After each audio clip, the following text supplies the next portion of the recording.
अब आपके पास जो ईसीजी पेपर है ना उसकी इंपॉर्टेंस है, ठीक है, उसको समझने की जरूरत है। उसके अंदर एक बड़े बड़े बॉक्सेस नजर आ रहे होंगे आपको और उसका बिल्कुल छोटे छोटे चुने चुने से बॉक्सेस नजर आ रहे होंगे। जो एक बड़ा बॉक्स है ना उससे हम कहते हैं कि ये 200 मिलीसेकंड का है या 0.2 सेकंड का है। क्या है? 0.2 सेकंड का है या 200 मिलीसेकंड का है। और जो एक छोटा बॉक्स है आपका वो आप कहोगे 0.04 सेकंड का है।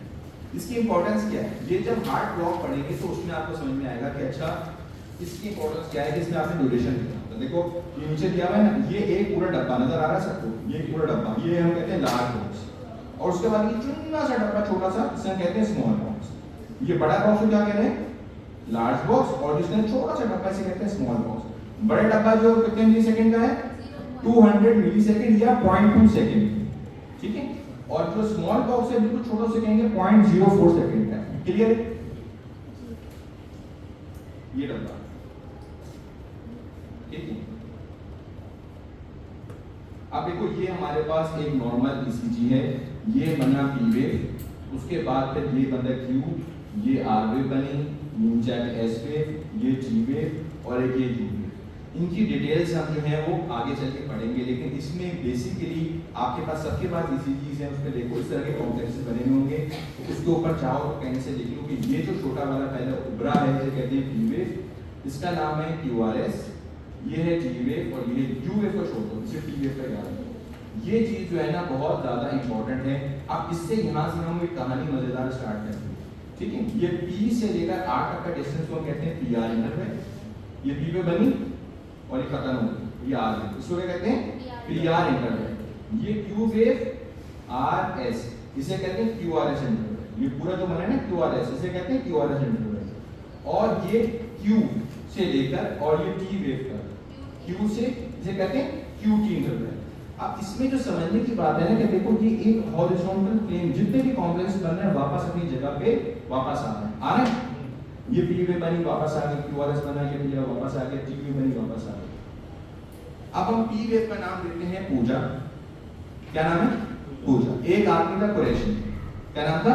कुरैशी, वो है क्यू आर एस। उसने दो शादियां की थी, एक उसकी बीवी का नाम था पूजा और एक का नाम था तानिया, ठीक है। ये आज की हमारी यूनिवर्सिटीज में जो मेन समझाने वाली बात है ना वो स्टोरी है, ठीक है, ताकि आपको बड़ा हार्ट अटैक समझ में आ जाए। ये पूजा है, ये कुरैशी और ये तानिया। देखो पूजा जॉब करती थी, जाती थी, वापस आ जाती थी। कुरैशी जॉब करके वापस आ जाता था, तानिया जॉब करके वापस आ जाती थी। तीनों की जिंदगी सुकून से चल रही थी, कोई टेंशन नहीं थी। अगर कभी ऐसा हो कि कुरैशी घर वापस ना आए और तानिया वापस ना आए तो पूजा को क्या होगा? परेशानी हो जाएगी। या कुरैशी काम से आके और तानिया काम से वापस आके नीचे घूमने चले गए तो क्या होगा? दो भी प्रॉब्लम की बात होगी। लेकिन काम से अगर वापस ही नहीं आए तो बड़ा मसला है। कुरैशी काम पे क्या वापस नहीं आए, तानिया काम पे वापस नहीं, तो क्या है? बड़ा मसला है। और कुरैशी और तानिया काम से वापस आके नीचे पार्क चले गए घूमने, तभी पूजा को मसला होगा, ठीक है। आप ये समझ लो, ये नॉर्मल कॉम्प्लेक्स था, पूजा काम पे गई वापस आ गई, कुरैशी काम पे गया वापस आ गया, तानिया काम पे वापस आ गई। यहाँ क्या हुआ? कुरैशी आया, तानिया को लेके घूमने चला गया। यहाँ क्या हुआ? कुरैशी आया, आधे रास्ते पे तानिया मिल गई, तानिया के साथ पार्क चला गया। S T elevation M I, ये एस और ये T, S T elevation M I. कभी भी आपको इसी चीज में इस तरह का रिजल्ट मिले कि ये वापस नहीं आया है अपनी बेस लाइन पे, एस टी, ये एस और ये टी, ये दोनों भाग गए, तो इसका मतलब है बड़ा हार्ट अटैक है। इसे कहते हैं बड़ा हार्ट अटैक। बिल्कुल आसान चीज बताइए। एस टी एलिवेशन एम आई कि अपनी जो बेस लाइन रिदम था उस पर आपकी लीड वापस नहीं आई, ठीक है।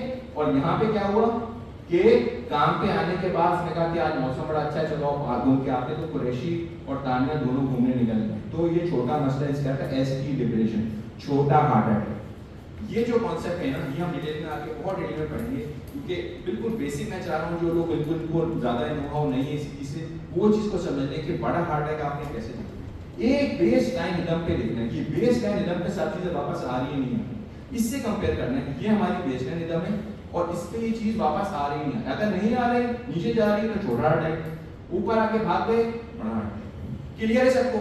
ये बिल्कुल मैंने एक लेमैन टर्म कि जो नॉन मेडिकल पर्सन भी है वो भी इसी को देख के समझ जाए। हमारा भाई उन्हें भी समझ गया वो, है ना?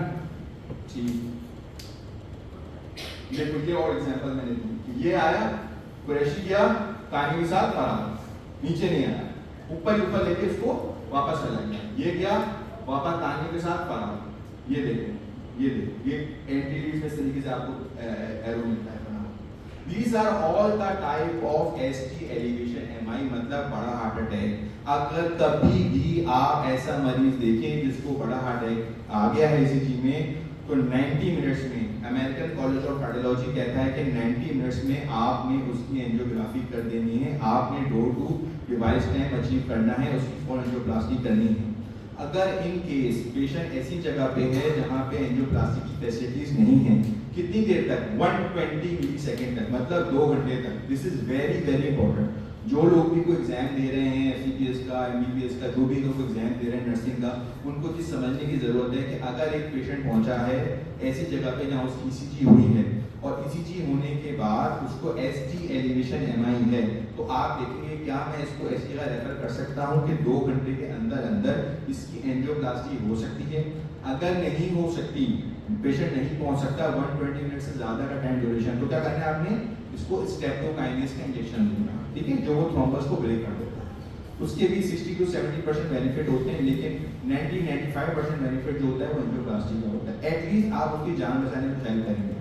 कभी भी आपने पेशेंट देखा कि ST एलिवेशन MI है, उसको आपने ऐसे छोड़ दिया या सही से नहीं देखा, मैं क्लियर बता रहा हूँ, शायद यहाँ तो कुछ आपको कोई ना कहे, लेकिन आखिर में क्योंकि आपने उसको देखा और आपने उसको सही से जज नहीं किया, आपको तो इसका जवाब देना पड़ेगा। मैं तो अपने जो भी मरीज होते हैं देखता हूँ कि भाई अगर मुझसे कोई मिसमैनेज हो गया, गलती से हो गया तो अलग मैटर है, लेकिन मैंने इसको सीरियस नहीं लिया और देखा वो मुझे मर गया, तो भाई वो मर्डर के बराबर है, ठीक है। आज भी लोग ST एलिवेशन MI देख रहे हैं, कभी भी आप ECG में देखें, ये क्राइटेरिया रखना है कि ST एलिवेशन MI में या तो एंजियोप्लास्टी होगी या इसके लिए होगा, अनलेस के पेशेंट के अटेंडेंट मना करें। जी सर, अभी मैंने कहा ना एंड में बात हुई है, कॉम्प्लेक्सेस आएंगे सारे के सारे, ये हम नेगेटिव कॉम्प्लेक्स बनते हैं एलिवेशन में, हम आगे डिस्कस करेंगे, ठीक है। ST एलिवेशन कभी भी आपने देखा कि ST एलिवेशन MI है, तो आपने क्या करना है? उसको क्लियर कट फॉरन स्टेप्टोकाइनेस देना है या आपने एंजियोप्लास्टी की है, ठीक है। सर SCS प्रोटोकॉल जो कहा जाता है, जो दैट अब वो आखिर की बात है, मैंने कहा सवाल सारे आखिर में नहीं बनना, खत्म नहीं होगा। स्टेप्टोकाइनेस या लो SCS प्रोटोकॉल, हां इसमें बेस्ट कौन सा है? नहीं, स्टेप्टोकाइनेस डिफरेंट नहीं है ना। ACS प्रोटोकॉल तो आपने सबको देना है, जो भी स्टेनी का पेशेंट है, एनेस्थेटिक का पेशेंट है, एक्यूट कोरोनरी होगा, फिर ACS प्रोटोकॉल सबको देना है आपने। ट्रीटमेंट प्लान डिफरेंट हो जाता है कि अगर आपका पेशेंट जो है वो एंजियोप्लास्टी के लिए जा रहा है, तो आपने डिस्प्लिन के साथ जो आपने टिकेटोलॉल देनी है वो कितनी देनी है, या अगर आपका पेशेंट एंजियोप्लास्टी नहीं हो रहा, आपने क्लोपिडोग्राम देनी होगी, वो डिफरेंट चीज है, ठीक है। अब देखो, ये मैंने बताया है कि पेशेंट की जैसे जैसे पीवेव क्या बताती है? Atrial depolarisation. क्या? दिल का जो ऊपर का हिस्सा है वो जब कॉन्ट्रैक्ट करेगा तो क्या चीज बनेगी? पीवेव बनेगी, ठीक है। ऊपर का हिस्सा से एट्रिया कहते थे, वो जब कॉन्ट्रैक्ट करेगा तो क्या बनेगी? पीवेव बनेगी, ठीक है। क्यूआरएस कब बनेगा? जब दिल का निचला हिस्सा, जिसे कहते हैं QRS complex, ventricular depolarization. Ventricular depolarization क्या चीज फॉर्म होगी? क्यूआरएस, ठीक है। और वेंट्रिकल जब रिलैक्स करेगा, ये देखो क्यूआरएस, और जब वेंट्रिकल रिलैक्स करेगा तो क्या बनेगी? वेंट्रिकुलर रीपोलराइजेशन, वेंट्रिकल का रिलैक्स होना। ये चीज समझ लो कि अगर फर्स्ट करो पी वेव हमारे पास बड़ी आ रही है या नहीं आ रही है, तो आप क्या सोचोगे कहाँ प्रॉब्लम है? एट्रियम में प्रॉब्लम है। अगर आप सोचते हो क्यूआरएस में प्रॉब्लम आ रही है, वो बहुत ज्यादा ब्रॉड बन रहा है या नहीं बन रहा है, तो कहाँ प्रॉब्लम है? वेंट्रिकल्स में प्रॉब्लम है। और अगर पी वेव की प्रॉब्लम आ रही है तो उसका मतलब वेंट्रिकुलर रिलैक्सेशन में प्रॉब्लम। क्लियर है सबको? अब ये मैंने नॉर्मल ECG लगाई है कि देखो इसके अंदर आवर सेगमेंट रिमेनिंग आइसोलेटेड, मतलब एक जैसे शिफ्ट में चल रहे हैं। ये जो हमारी V1 लीड्स होती है नेगेटिव बनती है, जो भी भाई सवाल कर रहे थे, ये हमारी V1 V2 की लीड जो होती है नेगेटिव बन रही होती है। तो इसका क्राइटेरिया डिफरेंट होता है ST एलिवेशन MI का, ठीक है। ये हम आगे अभी डिस्कस करेंगे कि अगर आपके पास एंटीरियर लीड्स में आप देख रहे हो, एंटीरियर वॉल MI देख रहे हो, कैसे देखते हैं मैं आगे बताऊंगा, वो नेगेटिव बन रही होती है। देखो ये तो नॉर्मल बनेगी ना, ये आपको ऊपर नजर आएगी, अगर ST एलिवेशन को ऊपर नजर आएगी। ये कैसे लगा कि नेगेटिव होने के बाद ये डायरेक्ट ऊपर जाके ऐसे नहीं, क्योंकि एंटीरियर लीड जो होती है वो नेगेटिव फॉर्म होती है। करंट कहां से जा रहा है? ऊपर से नीचे की तरफ आ रहा है। जब एंटीरियर लीड्स देखेंगे तो उसका करंट कहां होगा? नीचे की तरफ जा रहा होगा। तो आपके उसके जो कॉम्प्लेक्स बनते हैं क्या होते हैं? नेगेटिव कॉम्प्लेक्स बन रहे होते हैं, ठीक है। तो ये नॉर्मल ECG है, ठीक है, वन मोर नॉर्मल ECG, ठीक है।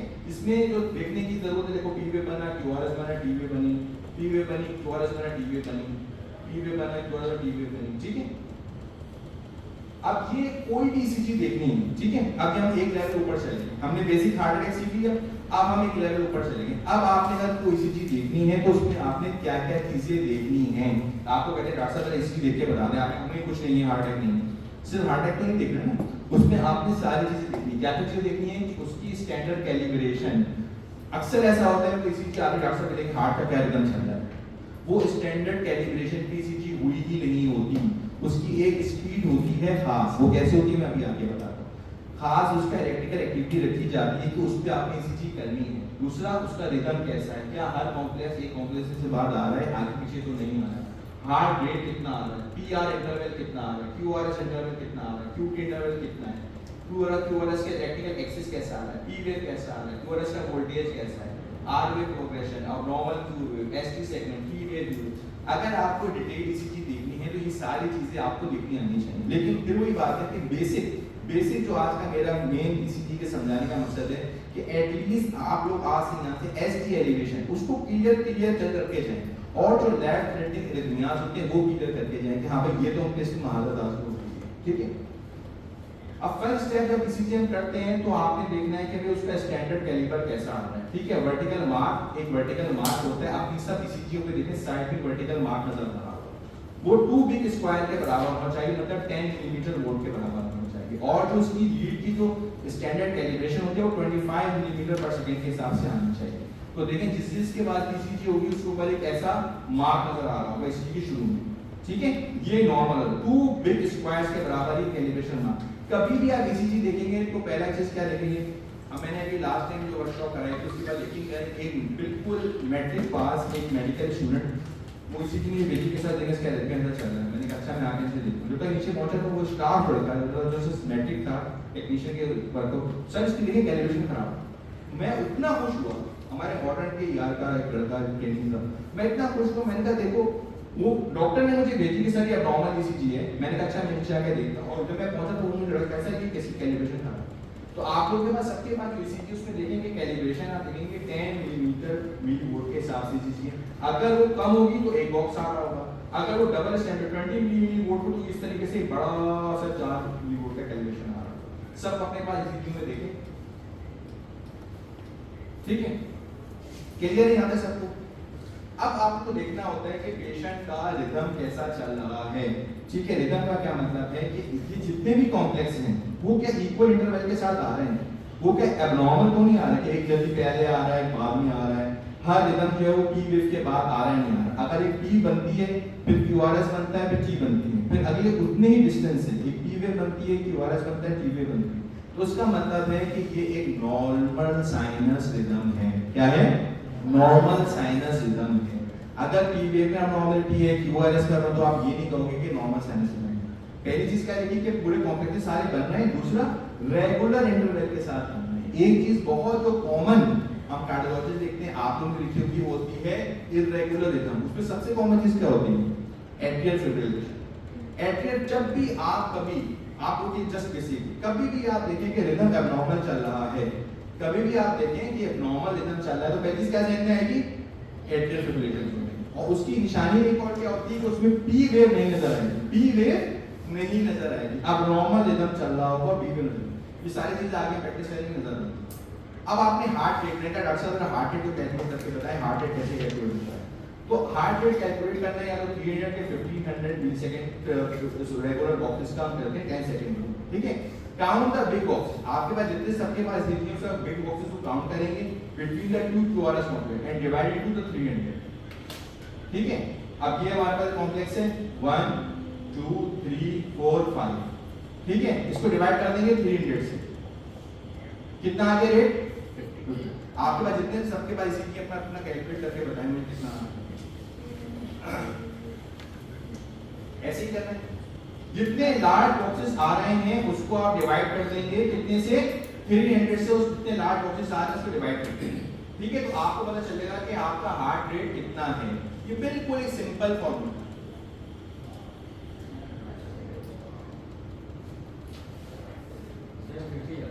ठीक है, गुड। हाँ भाई 50 है, सही। दूसरा एक और ट्रिक होती है कि अब इतना नहीं होता कि हमारे पास कैलकुलेटर हो, हम लोग कार्डियोलॉजिस्ट का करते हैं, हमने स्कीम बनाई है कि पहला जो लार्ज बॉक्स आ रहा है अगर यहाँ कॉम्प्लेक्स बन जाए तो क्या कहते हैं 300, उसके बाद अगर यहाँ कॉम्प्लेक्स की ऑर्डर बना तो हम कहते हैं हार्ट रेट 150, फिर यहाँ अगर बना हुआ तो कहते हैं 100, फिर 75, फिर 60 और फिर 50। एक ये भी तरीका होता है हार्ट रेट को कैलकुलेट करने का कि हमने अगर ये कॉम्प्लेक्स यहाँ जो बना है वो यहाँ बना होता तो मैं कितना हार्ट रेट कहता 300, फिर यहाँ होता तो 150, यहाँ होता तो 100, फिर 75, फिर 60, फिर 50 और यहाँ बना होता तो 40।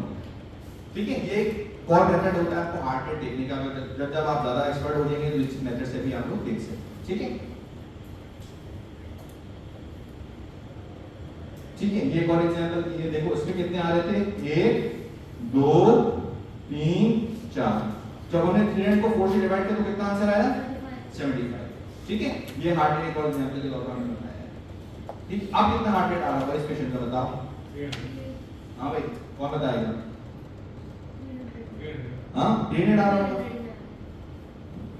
ठीक है, अगर गौर से देखो तो एक और ये आधा 1.5 बॉक्सेस आते हैं ना, एक और ये आधा। ठीक है, एक और तकरीबन आधा, एक और तकरीबन आधा, तो 200। कभी कभार आपको हार्ट रेट बहुत ज्यादा फास्ट भी मिल रहा होगा। ठीक है, चलो आगे चलते हैं। 10 सेकंड रूल का क्या मतलब है कि आपने 10 सेकंड का मतलब है कि 50 बिग स्क्वायर्स देखने हैं मल्टीप्लाई 10 बाय 6। अच्छा आप एक बात बताओ, एक ईसीजी है जिसके अंदर ये रेगुलर रिदम चलता है, एक करीब आ रहा है एक दूर आ रहा है, अब क्या करोगे? अब हार्ट रेट कैसे मैं पूछूंगा हार्ट रेट डॉक्टर साहब कोई करीब आ रहा है कोई दूर आ रहा है, अब हम कौन सा वाला देखेंगे? उसमें आप रूल ऑफ 10 यूज करेंगे कि 50 बिग स्क्वायर मतलब आपने 10 सेकंड में देखने के कितने बिग स्क्वायर्स आ रहे हैं उसको आपने मल्टीप्लाई बाय 10 बाय 6 करना है फॉर इर्रेगुलर रिदम्स। अगर रेगुलर रिदम नहीं है, इर्रेगुलर रिदम है, तो ये फार्मूला अप्लाई करना है। 10 सेकंड में कितने बिग स्क्वायर्स आ रहे हैं उसको आपने मल्टीप्लाई बाय 6 करना है। जैसे कि ये अब ये नॉर्मल रिदम चल रहा है ना, अब नॉर्मल इसमें आप देखेंगे कि 10 सेकंड में कितने आ रहे हैं, कितने आ रहे होंगे उसको आप डिवाइड बाय मल्टीप्लाइड बाय 6 करोगे तो आपको हार्ट रेट पता चल जाएगा। ठीक है, इस 10 सेकंड के रिदम में 33 आपके पास कॉम्प्लेक्सेस बनना है, या 10 सेकंड की तो 50 बॉक्सेस, 50 बॉक्सेस के अंदर कितने कॉम्प्लेक्सेस आ रहे हैं उसको मल्टीप्लाइड बाय 6 करोगे तो क्या आ जाएगा हार्ट रेट आ जाएगा। ये दोबारा देख लो इसको। ठीक है, क्लियर है?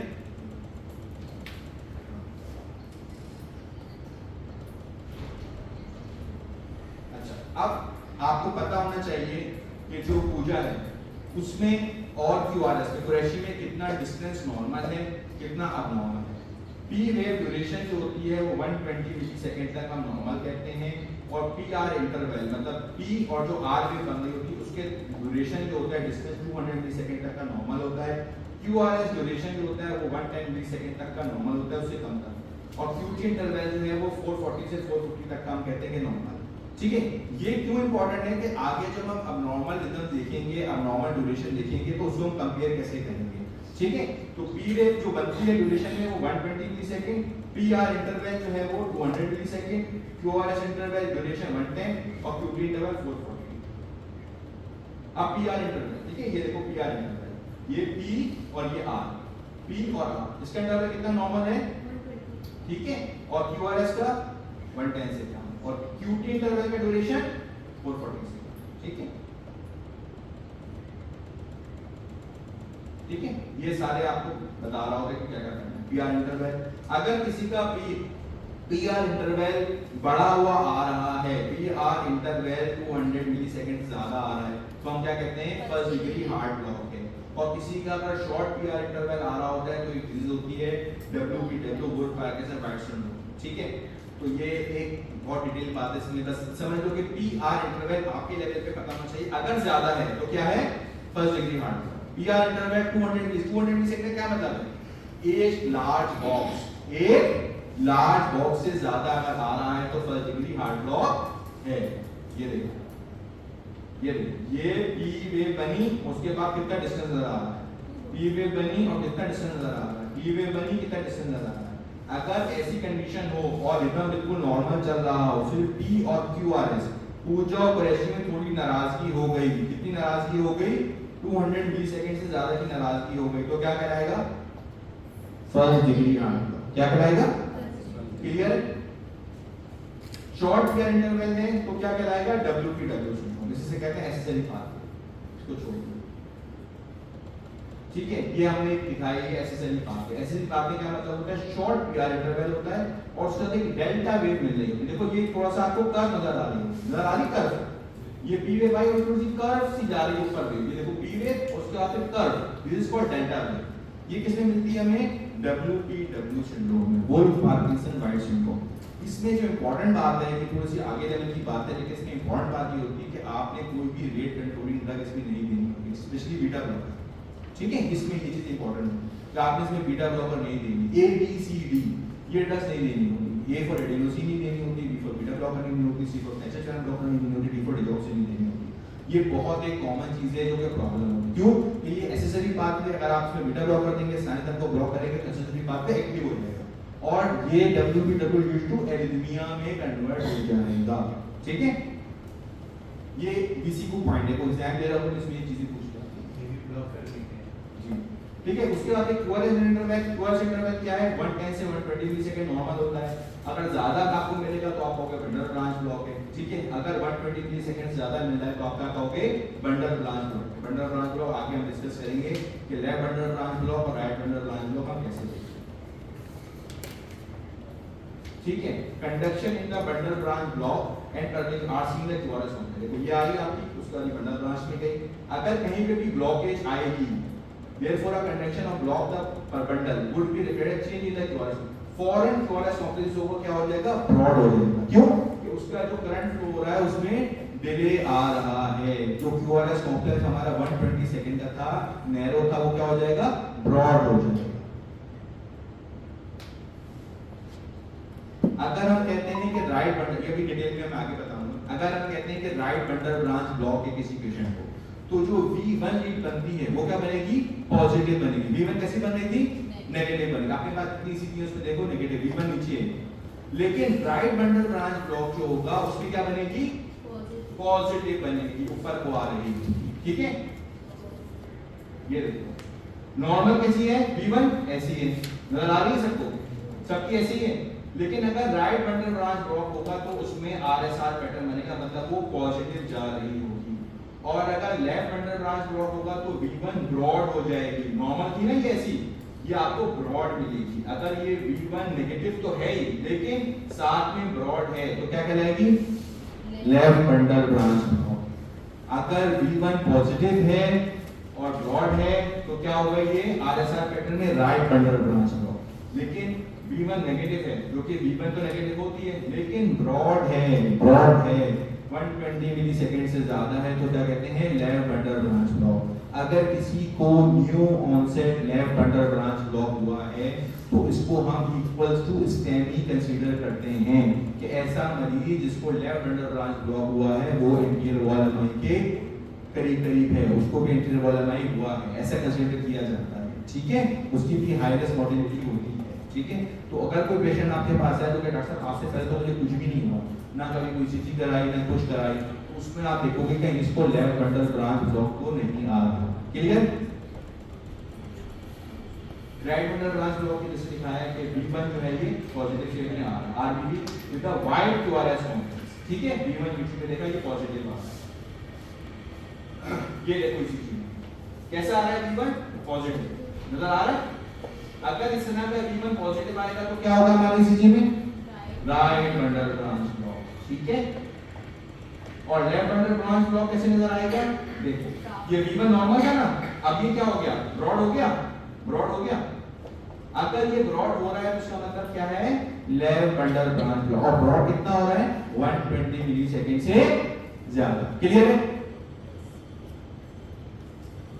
ये देखो ये ECG में दिखाया कि लेफ्ट बंडल ब्रांच ब्लॉक। अगर इस तरह की आपको ECG मिलती है जिसमें V1 नेगेटिव तो है लेकिन ब्रॉड है, ब्रॉड है, ब्रॉड है, तो क्या चीज है ये, लेफ्ट बंडल ब्रांच ब्लॉक। इसका मतलब है कि कोई या तो उसको हिडन इस्कीमिया है या कोई पुराना है या ये न्यू ऑनसेट हुआ है। ठीक है, श्योर लीड्स में नहीं देख सकते हैं V1 में हम ज्यादातर में देखते हैं ना, V1 में देखते हैं, V6 में भी देखते हैं, उसमें आपको अपोजिट मिलता होता है।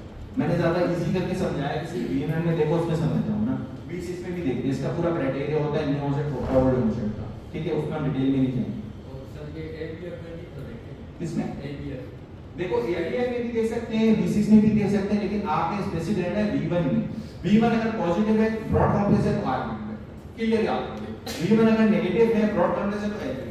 ठीक है, क्राइटेरिया तो बहुत सारे ना, इसमें आता है ब्रूगाडा क्राइटेरिया, उसमें आपको न्यू ऑनसेट और ओल्ड ऑनसेट, अभी मैं बताना शुरू करूंगा तो सेशन खत्म ही नहीं होगा है। वो इसमें एक वो है कि राइट लेफ्ट करेगी इसकी कॉम्प्लेक्स V1 से और NF जो उनको कंपेयर करते हैं। आप एक्सिस की तरफ जाते हैं, वो एक्सिस की तरफ जाते हैं, वो अभी आगे डिस्कस करते हैं, कंफ्यूजन हो वो आगे में पूछते हैं। ठीक है, आप एक्सिस की तरफ चलेंगे ना, एक्सिस नहीं बताना। ठीक है, एलईडी समझ में आ गया सबको? अब बात करते हैं हम QT इंटरवल, ये Q वेव बनी है और ये T इंटरवल, QT इंटरवल। ठीक है, this is QT interval. QT interval हमें बेसिकली क्या बता रहा होता है? Ventricle depolarisation and ventricular repolarisation. QT interval क्या बता रहा होता है? वेंट्रिकुलर डीपोलराइजेशन मतलब वेंट्रिकल कांटेक्ट कर रहा है और वेंट्रिकल रिलैक्स कर रहा है। क्लियर? इसमें हम और क्या चीज देखते हैं? इलेक्ट्रोलाइट एब्नॉर्मलिटीज भी देखते हैं। केवल QT प्रोलॉन्ग है तो ऐसा तो नहीं पेशेंट को हाइपोकैल्सीमिया हो, ऐसा नहीं पेशेंट को हाइपरकैलेमिया या हाइपोकैलेमिया हो। ठीक है, इसमें हमने इलेक्ट्रोलाइट एब्नॉर्मलिटीज को भी करेक्ट करना पड़ता है। क्लियर है सबको?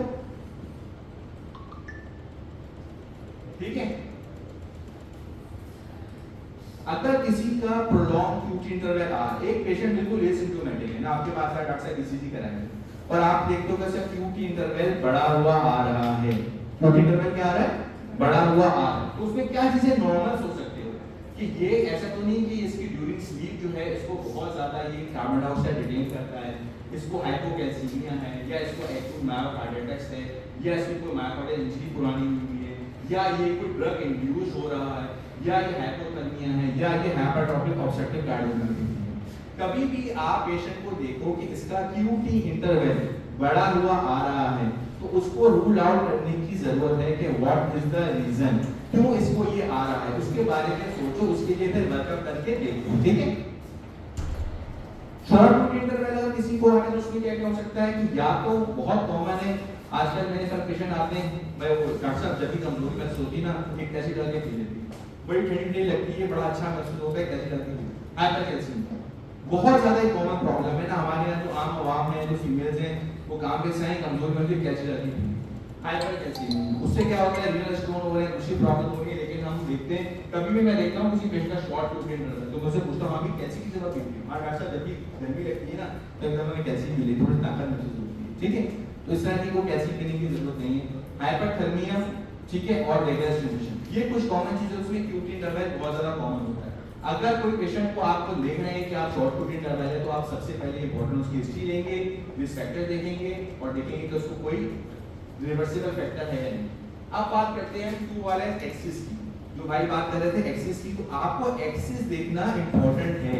एक्सिस का क्या मतलब है कि आपका करंट ऊपर से ऐसे नोड से AV नोड और नीचे परपेंडिकुलर फाइबर की तरफ से सही जा रहा है नहीं जा रहा।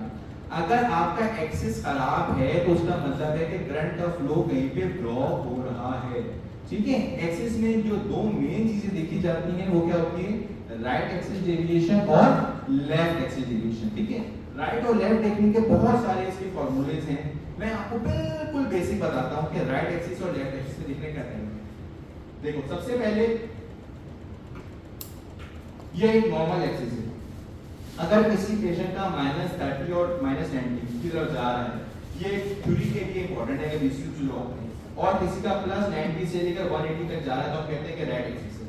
ये इसका एक्टोमियन ट्रायंगल बनता है। अब इसको हम अगर बिल्कुल आसान अल्फाजों में समझे तो कैसे समझेंगे कि एक पेशेंट है जिसकी लीड V1 पॉजिटिव है, लीड V1 क्या है? पॉजिटिव है, और लीड AVF भी पॉजिटिव है। ठीक है, लीड AVF ऊपर बन रही है और लीड 1 के ऊपर बन रही है, तो क्या है? नॉर्मल है। ठीक है, लीड 1 भी पॉजिटिव है और लीड AVF भी पॉजिटिव है, लीड 1 भी पॉजिटिव है और लीड AVF भी पॉजिटिव है, तो क्या हो गया? ये नॉर्मल है।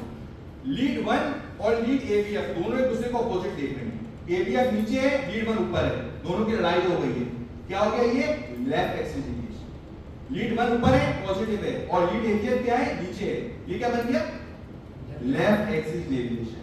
अब लीड 1 और AVF की दोस्ती हो गई, दोनों एक दूसरे को देखने मुश्किल होती है। ठीक है, ये अच्छी चीज है। राइट एक्सिस डेविएशन, जब भी लीड 1 लीड 2 को देख रही होगी तो क्या कहलाएंगे हम? दोनों एक दूसरे को देख रही होगी, क्या कहलाएंगे? Right axis deviation. दोनों एक दूसरे को देख रही है ना, इसको ऐसे समझ लो, अच्छी चीज है। और अगर लीड 1 ऊपर देख रही है, लीड AVF नीचे देख रही है, तो क्या हो गया? Left axis deviation. सिंपल करके बता। और अगर दोनों ऊपर ही देख रही है तो हम क्या कहेंगे? Normal axis. ठीक है, ये है पॉजिटिव, ये है नेगेटिव। ठीक है, ये पॉजिटिव है, लीड 1 ऐसे देख रही है और लीड 2 लीड AVF ऐसे देख रही है, तो ये क्या बन जाएगा? क्या बन जाएगा? Left axis deviation. ऊपर देख रही है, नीचे देख रही है, इसे कहते हैं इक्विफेसिक। ना ये ऊपर देख रही है ना नीचे देख रही है। ठीक है,